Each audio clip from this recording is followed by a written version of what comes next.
A un anno dall'uscita de Il mercante di sogni di Giovanni Carnielutti, siamo qui con l'autore, possiamo trarre una piccola conclusione.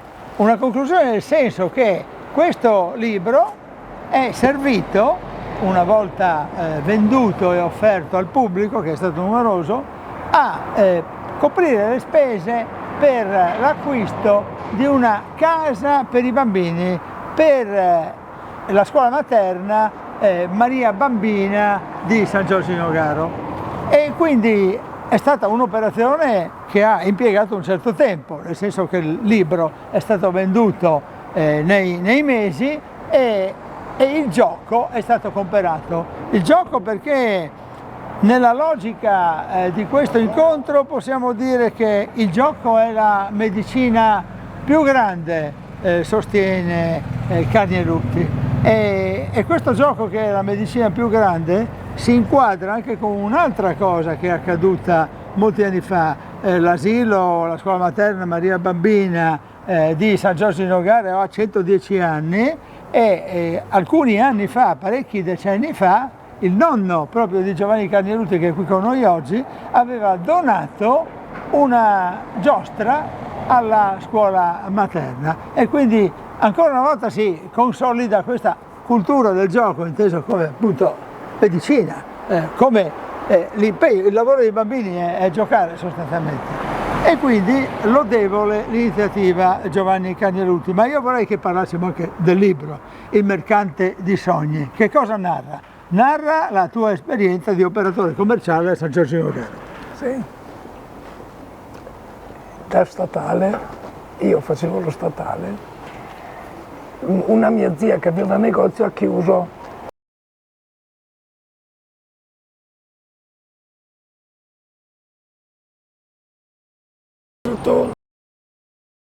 Il negozio è stato aperto per 33 anni.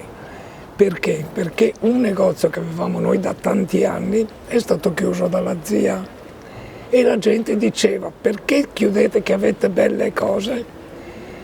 Mi sono messo in gioco io, da statale, a vendere oggettistica per l'arredamento. Ed è stato un negozio storico a San Giorgio. In questi 33 anni sì, in questi 33 anni sì. Comunque io ho scritto tutto nel libro, la mia vita, come è stato il passaggio. Fammi domande però. Hai parlato di mercante di sogni, perché tu hai venduto degli oggetti, ma hai venduto anche sogni. Cosa vuol dire? Perché io volevo che quando uno usciva dal negozio fosse felice di aver speso i soldi. Vuol dire che io avevo creato qualcosa di bello per qualcuno. Avete fatto anche incontri, conferenze?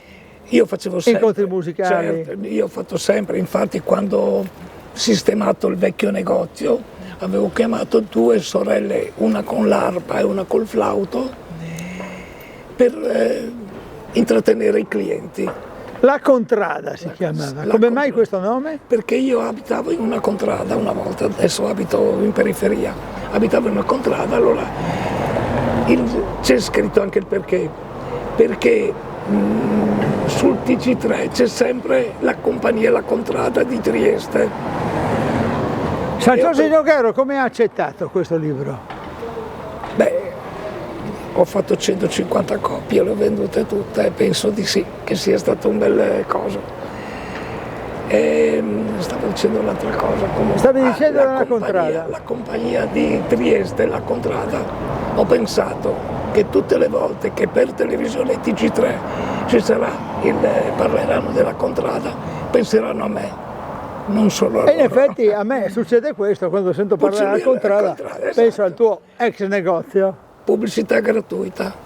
In effetti è stata una trovata intelligente. La copertina... Poi si prestava per gli oggetti che avevo, oggetti vecchi, ho cominciato con cose vecchie. La copertina mi piace molto perché richiama proprio il mercante che apre il suo cappotto e fa vedere tutta questa oggettistica. Questo parte da una pubblicità un po' equivoca, perché avevo messo i miei articoli dicendo che all'interno c'erano delle sorprese. E così era un po'. E per Natale qual era la grande sorpresa della contrada? Era Dato che sono sempre i giorni di Natale oggi. l'allestimento, ogni anno l'allestimento diverso, con le luci, con le cose. L'ultimo è stato il più bello perché era pieno di betulle e pieno di luci. Questo è stato quello che è piaciuto molto, però insomma io facevo sempre vetrine particolari mie. Una soddisfazione è anche raccogliere i contributi per poter offrire alla scuola materna questo contributo di gioco importante. Io mi sono fatto il regalo per i miei 80 anni. L'anno scorso per i miei 80 anni ho fatto il regalo e mi sono pagato il libro. Ma tutto quello che ho recuperato vendendolo l'ho dato in beneficenza. Senti, io spero di poterti fare cosa gradita anche con un piccolo richiamo ad Augusta. È molto nominata nel libro perché lei ha contribuito nelle feste di Natale, perché lei insegnava, faceva un altro lavoro, ma a Natale arrivavano tutte le colleghe e per me era una festa, tutti assieme a lavorare, ad aiutare. E stiamo parlando di tua moglie. Sì, sì. Il mercante di sogni, continua a sognare questo mercante?